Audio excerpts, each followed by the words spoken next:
معروف ہے کہ جتنے مکہ میں ضرب لگائی وہ افکار سے، عقائد سے متعلق چیزیں تھیں، نہیں وہ اعمال سے متعلق چیزیں بھی تھیں۔ یعنی اسلام نے صرف عقائد ثلاثہ، توحید، رسالت اور آخرت، مکہ میں ان کی تبلیغ نہیں کی، بلکہ اس کے علاوہ جو عملی خرابیاں تھیں ان کو بھی زیر بحث لائے مکی صورتوں میں۔ ویل لکل ہمازۃ لمازہ، کم بختی ہے، تباہی ہے۔ ویل کا لفظ دو معنی میں ہے یہاں پر، تباہی کے معنی میں بھی ہے، اپنے لغوی معنی میں، اور علماء محدثین نے ویل کو جہنم کی ایک وادی بھی قرار دیا ہے جس کے اندر آگ دہکتی ہوگی، اس کی کیفیت آ رہی ہے آگے آ رہی ہے اسی صورت۔ تو اس کے دونوں مفہوم ہم لے کر چلیں گے سمجھنے کے لیے، لفظی معنی بھی کہ خرابی ہے، تباہی ہے، بربادی ہے ان لوگوں کے لیے، اور اس کا اپنا ٹیکنیکل معنی بھی۔ تو فرمایا خرابی ہے ان لوگوں کے لیے، کن کے لیے؟ لکل، ہر ایک کے لیے۔ یعنی اب آگے جو دو معاشرتی خرابیاں اعمال بیان ہو رہے ہیں، ان اعمال میں کسی شخص کا استثناء نہیں ہے، وہ آپ ہیں یا میں ہوں۔ جس میں یہ اعمال ہیں وہ اللہ کے نزدیک تباہی کی طرف سفر کر رہا ہے، اور تباہی سے رک کیسے سکتا ہے؟ رک کس صورت میں سکتا ہے کہ وہ واپس آ جائے، ان اعمال کو چھوڑ دے۔ یہ قرآن ہے، ٹیکسٹ آف قرآن، کہ ویل لکل، ہر اس شخص کے لیے تباہی ہے۔ کس کے لیے؟ ہمازۃ لمازہ، جو سامنے آئے آپ کے تو تانا زنی کرے، اور پیچھے چلا جائے تو آپ کے اعمال پر عیب جوئی کرے۔ بتائیں ہم میں سے کوئی ایسا شخص ہے مجھ سمیت جو اپنے آپ کو کہہ سکے کہ ہم ان دو چیزوں سے بری ہیں؟ جو سامنے آئے تو تانا زنی کرے، یعنی مختلف ایشوز پر ٹونٹ کرے، اگلے کو ڈسگریس کرے، اس کے وقار کو مجروح کرے، تانا زنی کرے، جو مزاحتن نہ ہو، یعنی وہ مذاق کا حصہ نہیں ہے کہ جس میں فیل نہیں کیا جاتا، یہ سیریس ہے کہ جس میں تانا زنی کرے، دوسرے کو اس کے عیوب کی طرح متوجہ کرے، دوسرے کو اس کی کمتریوں کی طرح متوجہ کرے، دوسرے کو اس کے نقائص کا احساس دلائے، بار بار روبرو تانا زنی کرنا۔ اور لمازہ، جب وہ سامنے نہیں ہوتا، سامنے تو تانا زنی کرتا ہے، سامنے نہیں ہوتا تو پھر عیب جوئی کرے، پیچھے بھی عیب بیان کرے۔ تو تباہی ہے ایسے دو طبقوں کے لیے۔ اب یہ دیکھیں، یہ اس کے اندر ایک تیسری چیز آتی ہے، اگر یہ دونوں حرام ہیں اور قرآن نے اس پر سخت وہی سنائی ہے، تو پھر بتائیں ہم نے اختلاف کیسے کرنا ہے؟ اختلاف جو آپ کا اخلاقی جرت کے ساتھ وابستہ ہے، وہ ایک تیسری چیز ہے۔ وہ اختلاف یہ ہے کہ نہ آپ اس مخالفت کو دل کے اندر ڈالیں، نہ آپ اس کو اس طور پہ زبان پر لائیں کہ اگلے کے لیے باعث تحقیر کر دیں، بلکہ آپ مخصوص ادب اور احترام کے دائرے میں رہ کے دلیل کے ساتھ اپنی بات بالکل اس کے منہ پہ کریں، اور اس کا جس سے اختلاف کرنا اختلاف کریں۔ اس کو اخلاقی اختلاف اپنا اخلاقی جرت کہتے ہیں۔ یہ اختلاف کرنا جائز ہے، حق ہے، لیکن یہ ایک ایسی دو دھاری تلوار ہے کہ اس میں آپ لیفٹ رائٹ ہو گئے تو کام خراب ہو جائے گا۔ یہاں سے یہ بھی سمجھیں کہ اللہ کو اپنے ایک عام انسان کی عزت اور اس کی توقیر کتنی عزیز ہے کہ وہ کہہ رہا ہے کہ مجھے یہ گوارا نہیں ہے، دوسرے بندے کو جس سے وہ محبت کرتا ہے بطور بندہ کہہ رہا ہے میں جہنم میں ڈالوں گا اگر تم میرے کسی اور بندے کی تاکیر اس طور پہ کرو گے کہ سامنے تانا دو گے اور پیچھے عیب جوئی کرو گے۔ یہ کتنی بڑی بات ہے۔ آگے فرمایا، یہ دو عیب بیان کی، آگے تیسرا عیب ہے، پھر ان تینوں عیبوں پر پوری سزا کا مضمون ہے۔ فرمایا الذی جمع مالا وعددہ، اور پھر وہ اس کے لیے بھی تباہی ہے، چونکہ ویل جو تھی وہ آگے چل رہی ہے توڑ تک، اس کے لیے بھی تباہی ہے جو مال جمع کر کے رکھتا ہے اور اس کو گنتا ہے۔ یہاں ایک ضروری چیز سمجھ لیجئے کہ دولت کا جمع کرنا یہ کوئی ناجائز کام نہیں ہے۔ حلال طریقے سے دولت کمانا اور اس کا جمع کرنا، اس کی طلب اور اس کی خواہش انسان کی فطرت میں اللہ نے رکھی ہے۔ یعنی اٹ سیلف دولت کا جمع کرنا حلال بھی ہو سکتا ہے، حرام بھی ہو سکتا ہے، اس کا دولت سے تعلق نہیں ہے، اس کا تعلق جمع کرنے والے کی نیت سے ہے۔ قرآن مجید نے یہاں پر ایک خاص سائیکی کو زیر بحث قرآن لایا ہے، جمع کرنے کو زیر بحث نہیں لایا، چونکہ کئی مقامات پر قرآن مجید اس کے جمع کرنے کو اجازت دیتا ہے، بالکل اجازت ہے۔ حضور علیہ الصلوۃ والسلام کی اپنی بھی سنت ہے، کئی دن ایسے ہوتے تھے کہ حضور علیہ السلام کے گھر میں چولہا نہیں جلتا تھا، اور جب بعد ازاں وسائل آئے تو ہوتے تھے کہ پورے سال کا خرچ ازواج مطہرات کو حضور اکٹھا دے دیتے تھے جب غزوات پر جاتے، تو یہ دونوں اس میں موجود ہیں۔ تو مال اٹ سیلف جمع کرنا مقصود نہیں ہے، بلکہ قرآن یہاں پر دو پہلو لایا ہے اور مفسرین نے اس کی صراحت کی ہے۔ میں مفسرین کی طرف نہیں جانا چاہ رہا، کہا کہ الذی جمع مالا وعددا، کہ وہ مال کو جمع کرتا ہے۔ اب جمع مال تک اگر رک جاتا قرآن تو مطلق مال کا جمع کرنا، بینک اکاؤنٹ میں رکھنا، یہ حرام ہو جاتا، کسی بھی طرح کا جمع کرنا۔ لیکن قرآن نے یہ نہیں کہا، قرآن نے کہا جمع مالا وعددا، جمع کرتا ہے اور اس میں اتنا محو ہے کہ پلٹ پلٹ کے اس کو گنتا ہے۔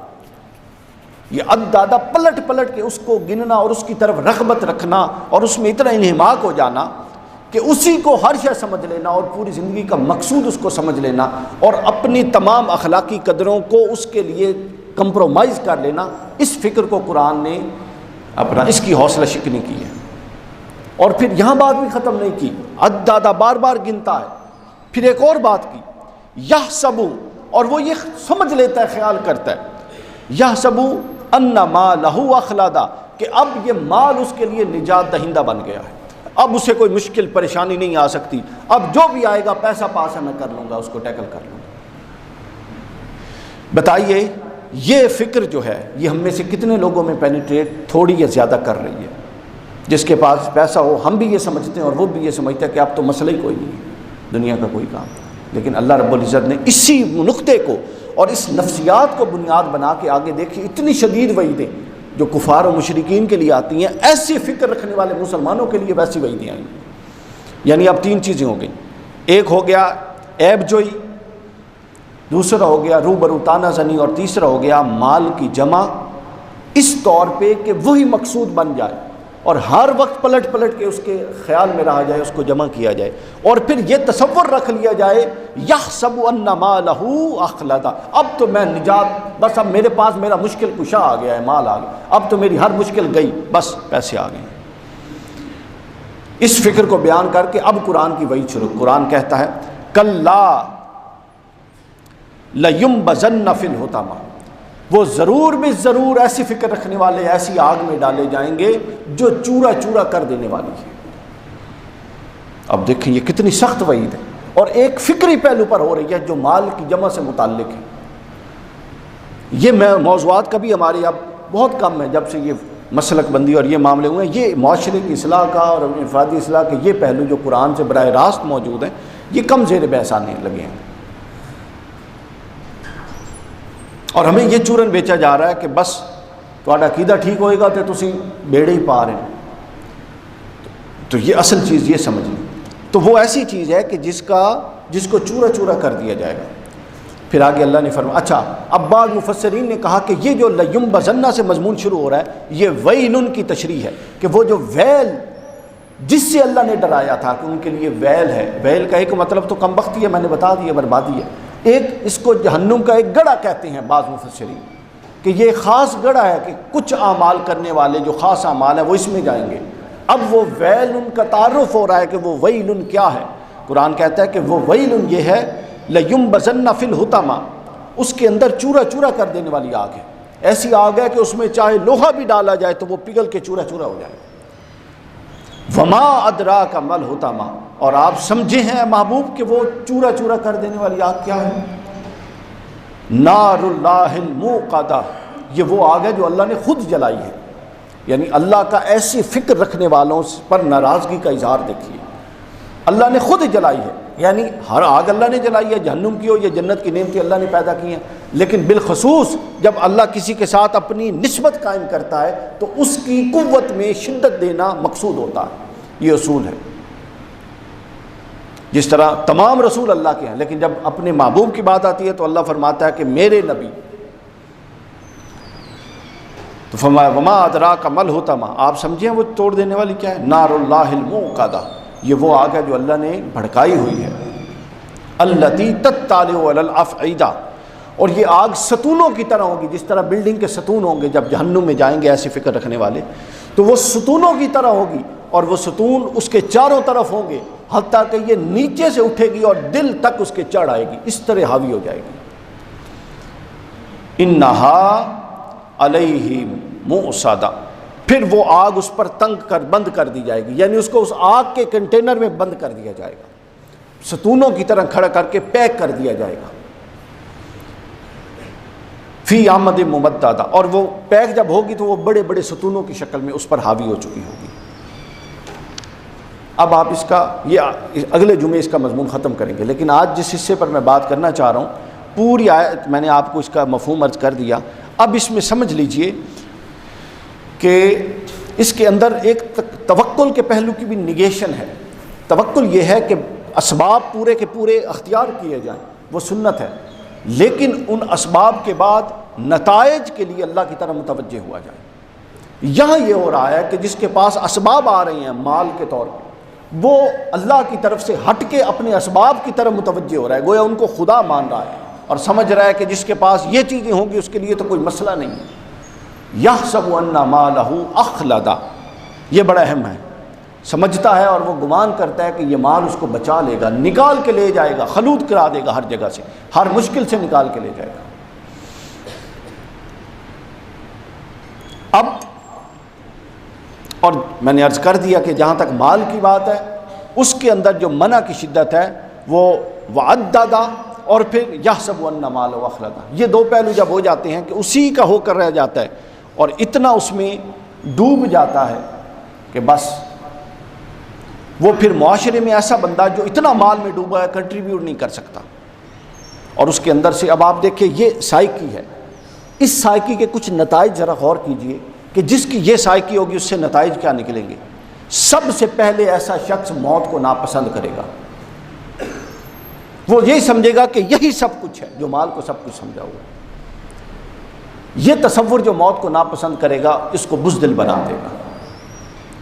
دوسرا جس کی یہ سائیکی ہے وہ کیا کرے گا، وہ بخیل ہو جائے گا، بخل کرے گا، یعنی وہ کیا کرے گا، وہ مال خرچ نہیں کرے گا، چونکہ وہ تو قرآن کہتا ہے وعدہ، وہ تو پلٹ پلٹ کے گنتا ہے کہ کہیں کم تو نہیں ہوا پڑا۔ امام راضی نے اس طرف کہے ہیں کہ پلٹ پلٹ کے گننے سے مراد یہ ہے کہ وہ چیک کرتا ہے کہ کہیں کوئی کمی تو نہیں آ گئی، تو گویا یہ وہ تصور ہے جس سے بخل کا بھی دروازہ کھلتا ہے، انفاق فی سبیل اللہ کا بند ہوتا ہے کہ وہ پھر اللہ کی راہ میں خرچ نہیں کرے گا، چونکہ ایسے تصور والے بندے کے نزدیک تو خرچ کرنے سے کم ہوتا، وہ پھر پلٹ پلٹ کے رکھے گا، بخیل ہوگا۔ اور رسول صلی اللہ علیہ وسلم نے فرمایا اللہ کے نزدیک گنہگار سخی، گناہ کرنے والا سخی محبوب ہے متقی بخیل سے۔ ایک ایسا شخص جو نیک متقی ہے لیکن بخل رکھتا ہے، حدیث صحیح بخل رکھتا ہے، وہ ناپسند ہے، اس گناہگار سے اللہ محبت کرتا ہے جو گناہگار ہے مگر سخی ہے، اللہ کی راہ میں لوگوں کو دیتا ہے۔ تو لہٰذا اس کے اندر سے اب آپ دیکھیے کہ کیسا تصور ہے، یعنی ہم مال کے باب میں، عیب جوئی کے باب میں، دوسروں سے اختلاف کے باب میں، یا دو حصے بنا لیں، دوسروں سے اختلاف کے باب میں اور مال جمع کرنے کے باب میں، اللہ رب العزت نے ہمیں کون کون سی ایک بارڈر لائن دے دی ہے، اس کو ذہن میں رکھ لیں، اور یہ بڑی بنیادی چیز ہے۔ ہم میں سے کون سا بندہ جس کا دوسرے سے اختلاف نہیں ہوتا ہے، اس کی بارڈر لائن دے دی کہ نہ اس طرح اختلاف کرو کہ منہ پر عیب جوئی کرو اور تانا زنی کرو، اور نہ اس طرح اختلاف کرو کہ پیٹھ پیچھے عیب جوئی کرو، بلکہ اختلاف دلیل کے ساتھ ادب کے دائرے میں اس کے منہ پر کرو، اس کی سطح کے مطابق۔ چھوٹا ہے تو اس کو ڈانٹ بھی سکتے ہیں، بڑا ہے تو اس کے سامنے اسی طرح سے آواز سے بات ہوگی، لیکن آپ اپنی دلیل کے ساتھ اختلاف کریں۔ اختلاف رائے سے ہرگز منع نہیں ہے ان میں، لیکن ان میں اختلاف کے آداب بتائے گئے، اور خاص طور پہ ہمارے ہاں سب سے زیادہ حسد اور بغض جو ہے وہ جو فیملیوں میں پھر علماء میں آپس میں ڈالا جاتا ہے، پایا جاتا ہے، اس کے لیے بھی یہ آیت کتنی بڑی وعید ہے کہ ایک بندے کے آپ کو پتہ ہی نہیں ہے۔ ہماری فیملیز میں، رشتہ داروں میں، دوستوں میں کیا ہوتا ہے، چھوٹا سا کسی کا کلو لیتے ہیں، اس کے اندر دونوں احتمال ہیں، اچھا ہونے کے یا برا ہونے کے، آگے پوری کہانی ہم خود فٹ کر لیتے ہیں۔ یہ بڑا سخت حرام کام ہے۔ ہاں اگر تو اچھا گمان ہو تو اچھی کہانی بنائیں تو وہ جائز ہے، بری کہانی خود سے بنا لیتی، اور پھر تباہ کن چیز پیچھے عیب جوئی، یہ تو علامت ہی بزدل آدمی کی ہے جو منہ پہ اختلاف رائے نہیں کر سکتا۔ اور پھر مال جمع کرنے میں حرج نہیں، لیکن مال جمع کرنے میں اگر یہ عناصر شامل ہو جائیں تو پھر مال کا جمع کرنا آپ کو اس آگ میں لے کر جائے گا۔ صرف دیکھیے اب مال بھی وہی ہے، اب اس میں حرام طریقے سے جمع کرنے کی کوئی قید نہیں ہے. حرام طریقے سے جمع کرنا تو فعل حرام، اس کا عذاب الگ ہے. یہاں پر کوئی حرام کا کمانا زیر بحث نہیں آیا، بلکہ جائز مال جو آپ کا رائٹ ہے، آپ کماتے ہیں اور جمع کرتے ہیں، اس کو جمع کرنا بھی جائز ہے، لیکن جمع کرنے کا تصور قرآن بدلنا چاہتا ہے. یعنی آپ جب ایک ہستی کو خدا اور رب اور الہ مان چکے ہیں، پھر اللہ کو یہ گوارا نہیں ہے کہ اس کے علاوہ کسی اور پر اس طرح توکل کریں جس طرح کہ اللہ پر توکل کرنے کا حق ہے.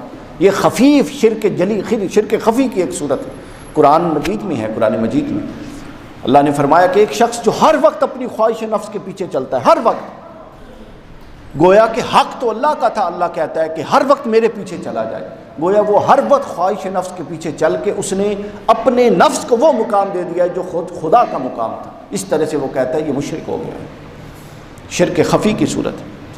تو ہر وہ مقام ظلم ہے ہی. یہ شرک کو قرآن نے ظلم کہا نا، ان شرک لظلم عظیم. اور ظلم کسے کہتے ہیں؟ ظلم کہتے ہیں کہ ایک شے کو وہاں رکھ دیا جائے جو اس کا مقام نہیں. تو بس قرآن کہتا ہے کہ ظلم یہ ہے کہ انہوں نے مجھے، اللہ کو وہاں پر رکھ دیا جو اللہ کا مقام نہیں، اور جو چھوٹی چیزیں تھیں ان کو وہاں پر رکھ دیا جو ان کا مقام نہیں. گویا کہ اللہ کو اس کے مقام سے نیچے لا کے اپنے ذہن میں رکھ دیا، اور جو چھوٹی چیزیں تھیں ان کو اٹھا کے اللہ کے مقام پر لے گئی جو اللہ کا مقام تھا. وہ مشکل کشا ہے، وہ مسبب اسباب ہے. یہ مال کو مشکل کشا اور مسبب اسباب سمجھنے لگے. وہ ہر چیز اور طاقت اور قدرت کا مالک ہے اور ہر مشکل سے نکالنے والا ہے. اور یہ یحسب ان مالہ اخلدا، یہ سمجھنے لگے کہ مال ہمیں ہر شے سے نکالنے والا ہے. تو یہ صرف سوچ کا فرق اور ڈائمنشن اور اینگل کی بدلنے کی ضرورت ہے. ناجائز چیز جائز ہو جائے گی، حرام چیز حلال ہو جائے گی، کم بختی اور بدبختی نیک بختی میں بدل جائے گی. اس میں آپ دیکھیے کہ نیت اور جو آپ کا باطنی پہلو ہے جس کو صوفیہ ایڈریس کرتے ہیں وہ کتنا امپورٹنٹ ہے. یعنی ایک چیز ظاہر میں بالکل ہو، اس لیے امام بزدوی نے مسلمان کی 3 قسمیں بتائیں. ایک مسلمان ہے حکمی، باپ مسلمان تھا، ان کے گھر پیدا ہوا، حکمی مسلمان ہے. ایک مسلمان ہے ظاہری، ممکن ہے وہ منافق ہو، یہودی ہو، لیکن وہ سامنے نماز پڑھ رہا ہے. ایک مسلمان ہے حقیقی، جو ظاہر اور باطن تمام جملہ جو ارکان اسلام ہیں ان پر کامل عمل اور پابندی کرنے والا ہے. سمجھ گئے بات؟ اسی طرح یہاں پر چیز. تو لہٰذا یہ یہاں سے اپنی اخلاقی اپنا زوال کا نقطہ، جو آخری نقطہ وہ قرآن مجید نے بیان کر دیا کہ ان چیزوں سے اپنے آپ کو انسان اگر نکالے تو اس پر خیر کے کئی دروازے کھل جاتے ہیں، اور اگر ان چیزوں سے نہیں نکالے گا تو آخرت کا عذاب تو یہ ہے، دنیا میں یہ ہوگا کہ وہ بخل، بزدلی، تنگ دستی اور مال ہی کو سب کچھ سمجھنا، اور اس معاملے اور اس نوعیت کی اخلاقی گراوٹ میں اور اخلاقی برائیوں کا شکار ہو جائے گا. انشاءاللہ اس پر مزید بات چیت اگلے جمعہ مبارک کریں گے. اللہ تعالی ہمارے حال پر لطف و کرم فرمائے. والسلام وما علینا الا البلاغ.